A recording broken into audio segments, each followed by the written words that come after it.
Hey everyone, welcome in to Tailgating with Chef Dave.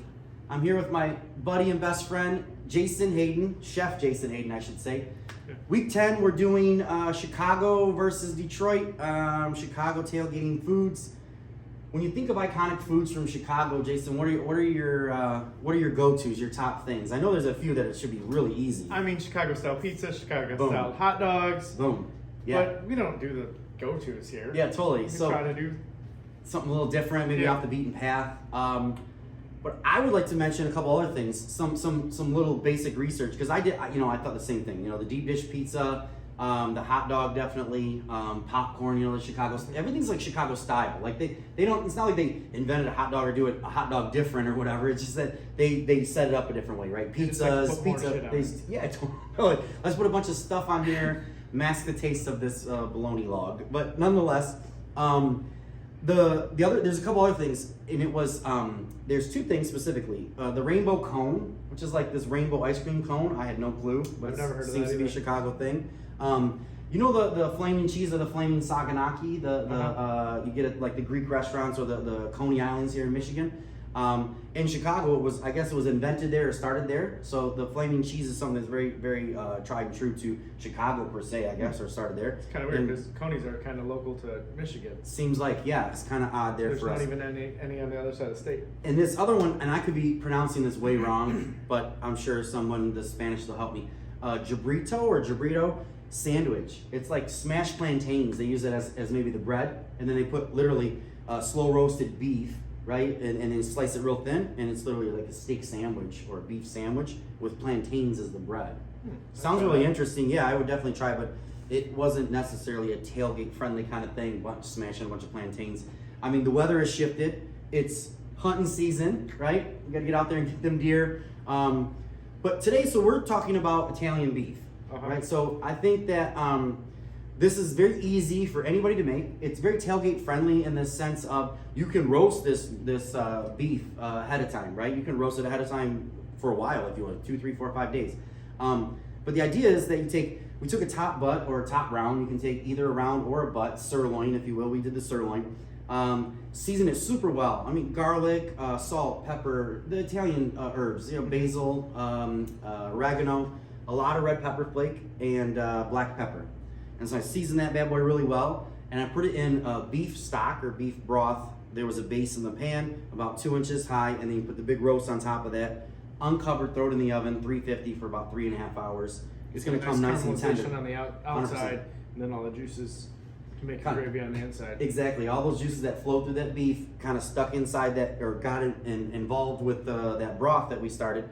And then that kind of, it's not, because it's Italian and because it's, a little different. They call it gravy, but it's more of a broth. It's a straight broth, if you will.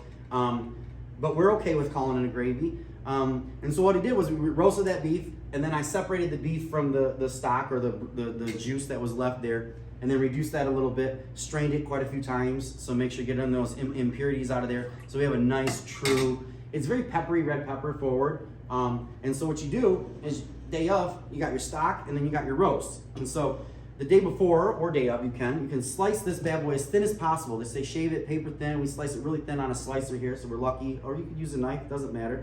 And then all you have to do is get that broth nice and warm, right? Get it nice and warm, and then you put your beef in there and kind of let it just sit in there. And then this is literally what we're going to build our sandwich from. Classic Italian beef. That's where you get the whole stance thing because you're going to get the drip and all this stuff going on. Comes with a pickled pepper or some sort, usually bell pepper, green bell peppers and celery. I pickled some peppers here, and so I thought we could throw those on top. But if you want to grab, you can use either a nice crusty Italian roll or even French bread. Nice big baguette that I picked up. I love the real soft breads that have the crusty on the outside. They just seem to pick up that gravy a little bit better. Perfect. So go ahead and build one of those bad boys, and you'll take your beef out of there. This is totally something like I say all the time. Tailgating is meant for having a few pops, hanging out, and having fun. But there's a little bit of the cooking and the showmanship of it. Here you go. We can be putting this together for everybody. Everybody can kind of build their own little sandwich. But I swear, now you can go either right here, just boom with some peppers and the meat. Now, real enthusiasts, they go the next step and they want it wet, right? So they'll take that whole thing there and dip it right into that liquid just before they serve it to you. So I mean, if people want a little extra flavor explosion and they want it to be really, really, I'm gonna set this down here, be really, really crazy wet, you could take that bad boy and you do just like this. We'll just go right in here. See that? And boom. Jason, take a bite of that and tell us what you think. I'm sure, yeah, just go for it. That hence the stance, right? Like, nice roast beef sandwich with a little bit of the pickled, heat there, but everything should turn out really nice and tender. So again, simple Pickles recipe. can cut through it, but the bread in here is the key. Getting all that juice in there and flavor, and that gravy is so good. That's where it's at. You really want to season your beef super well. Yeah. Because it's going to create the punch or something coming out of this. Yeah. Everybody knows a nice roast beef is good, but it tastes like beef, so you got to really inject some other kind of flavor profile in there, and that's where this gravy really comes in, and the pickled peppers really take it to another level. Have a little bit of sweet, a little bit of heat, but the main star here is the gravy. It's what makes that nice tender beef an awesome sandwich.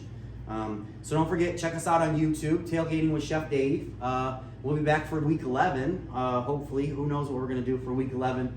But that's it. Week 10 is in the books. Chicago Italian beef. Any questions, you can hit us up. Thanks.